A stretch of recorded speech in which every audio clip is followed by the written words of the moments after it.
Coming to next common question in SSO chapter, what is SAML and OIDC? I don't understand that. Okay, so let's understand it in a very easy way. User goes to application one and tells that, okay, this is my identity provider. You go and talk to that person and then tell me if I can log in or not. I am not going to remember your passwords. So application one goes to IDP and tells it, okay, this is the user. Tell me, should I allow or not?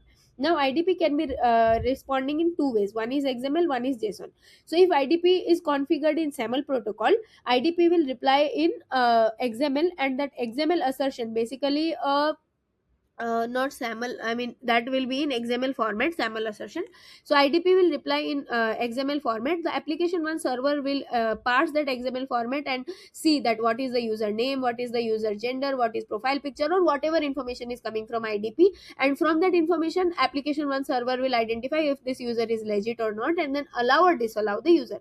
And if IDP server replies in the form of JSON or any other kind of token, then it is following OIDC. So this is simple. SAML, if the IDP is very old and supporting enterprise application, it will return reply in XML, and that XML returns will be in SAML protocol. And if it is replying in token and state, then that is a OIDC. So OIDC is majorly being nowadays being used because the token is a little simpler thing to parse over the network and then understand, and also it is more native to the mobile application. So this is a high level difference.